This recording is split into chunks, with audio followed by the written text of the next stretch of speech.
Hey guys, Sethley here, back with another Apex Legends video. I hope you're all having a fantastic day. Now in this video we have something really important.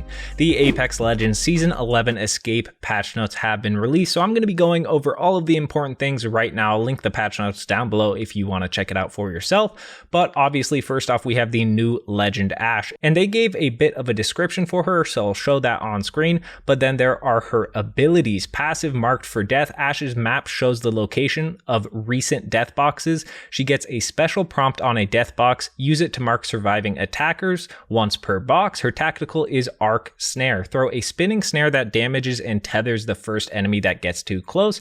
And then lastly, we have her ultimate Phase Breach. Tear open a one-way portal to a targeted location, and this portal stays open for a short time during which anyone can use it. As well as they did release the Apex Legends character trailer for Ashe, so I'll link that down below as well if you guys want to head and check that out.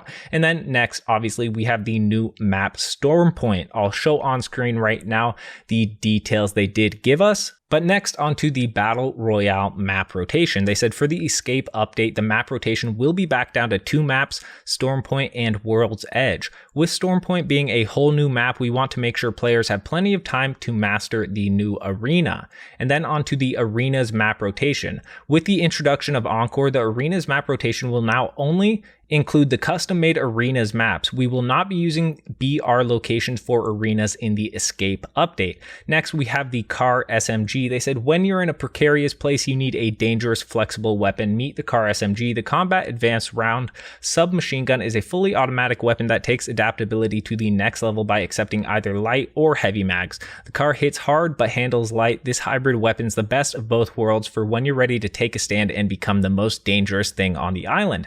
Next, we have ranked updates. They said, hello Legends, let's take a quick look at how ranked in Emergence shaped up and review the changes coming in Escape. So the main changes to ranked Battle Royale in Season 11 is kill RP values now take differences between killer and victim ranked tiers into account. So the kill RP cap is effectively being raised from 6 to 7. However, this kill related RP cap can be reached in different ways depending on tier differences and placement. Placement is still paramount and you still must place first to have a chance at max total RP. And to expand on the first point, tier differences between the killer and victim will be taken into account when calculating baseline kill point value. For example, if a plat player kills a diamond player, that kill counts as 12 instead of 10 RP, and I'll show that on screen right now for you guys, the tier differences and kill points. After tier differences are taken into account for kill points, a flat per kill bonus is added based on placement, and I'll show that on screen right now for you guys. I'll show another picture on screen of how points and RP are awarded. But now onto ranked arenas. The first change is Arenas Ranked now has 2 splits similar to Ranked Battle Royale. Along with each new season and split, there is a soft MMR reset and new placement matches. New seasons require the usual 10 placement matches, while a new split only requires 5 placement matches. Next, improvements have been made to matchmaking for finding similarly skilled teammates, as well as they reduce the AP amount gained or lost from the MMR differences between teams. Now onto the balance changes, especially Wattson. Starting off, they made a dev note that is really long. I'll show that on screen right now. They said, move aside Ashe, this is Wattson's season, which is really exciting to hear. Now, starting off with the general changes, they improved the reliability and responsiveness of placing Wattson's tactical and ultimate in-world objects. Wattson can also place her tactical and ultimate objects on valid surfaces above Wattson's eye level to a reasonable extent. And next, they also made some general hitbox size increase to compensate for the removal of low profile in the Legacy update. So I'll show that on screen right now for you guys, the new general hitbox size. Next, onto the tactical perimeter defense. They increased the damage on crossing a fence by 33%, as well as they increased debuff duration on crossing a fence by 100%. Next, they increased the time allowance to be hit again by a subsequent fence effect by 100%. Next, they decrease recharge time by 50%, as well as they increase placement range by 50%. Next, they decrease the delay between fences shutting off and reactivating after an ally passes through them by 60%. Next, Wattson now moves at unarmed speed while readying and placing fence nodes. Lastly, for her tactical, fence nodes can now be placed as soon as the weapon is readied, instead of waiting for the animation to finish. Next, onto her ultimate interception pylon. the pylon output has been significantly reworked. They reduced the number of active pylons Wattson can place from 3 to 1, but the pylon now lasts forever instead of timing out after 90 seconds. The pylon now has a pool of 250 shields that can be distributed to nearby players instead of effectively infinite shields.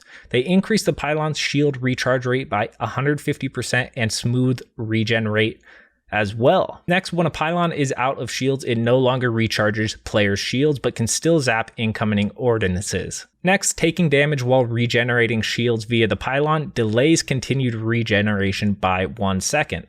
Next, the UI on the ground and HUD elements now displays the amount of shields that remain in the pylon, as well as pinging a friendly pylon will now display the percentage of shields remaining in that pylon. As well as pylon ordnance zapping has been moderately reworked. Ordnance is now zapped when the pylon detects that it would hit any surface within range and line of sight of the pylon, instead of being zapped as soon as it comes within range.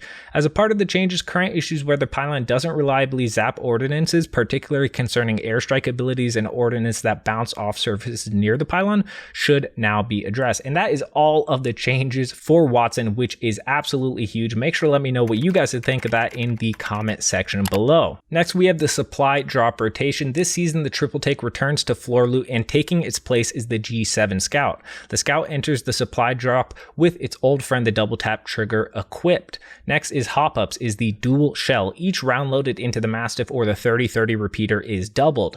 Next, we have the fully kitted rotation. They added the Mastiff and 30-30 repeater, R301, Car, and Longbow. They removed the Peacekeeper, Rampage, RE45, Flatline, and Charge Rifle. Next, we have the EVA 8. They reduced the fire rate from 2.1 to 2.0. Next, we have a slight buff for the Peacekeeper. They slightly increased pellet size. They also made the choke up time reduced from 1.5 seconds to 1.25 seconds. Lastly, for the Peacekeeper, the choked up shots remain tight for slightly longer when exiting ADS. Next, we have the Longbow. The damage has been reduced from 60 to 55. And then we have the L-Star, where they reduced the barrel effectiveness at all rarity tiers, significantly reduced projectile collision size as well, and the damage has been reduced from 18 to 17. Next, we have the G7 Scout. The damage increased from 34 to 36, as well as double tap added to the supply drop G7 Scout. There are also some new supply drop weapon rates. I'll show those on screen.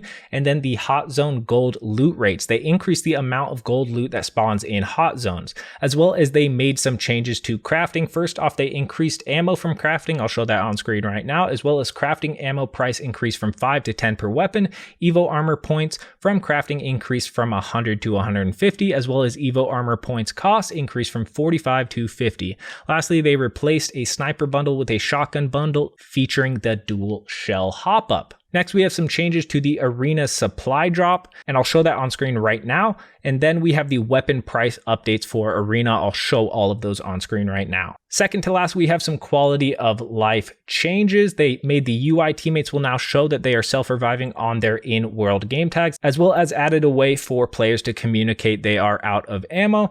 And they updated the arena map rotation images to show up to 5 maps. And lastly, they updated the social awareness badges to unlock as default for all accounts. And lastly, we have all of the bug fixes that I will show on screen right now for you guys. But that is all of the patch notes for season 11. Make sure to drop a like if you guys did enjoy this video. And if you guys are new to the channel, make sure to hit that subscribe button and turn on the notification bell. But it's been your boy Southley, and I'm out.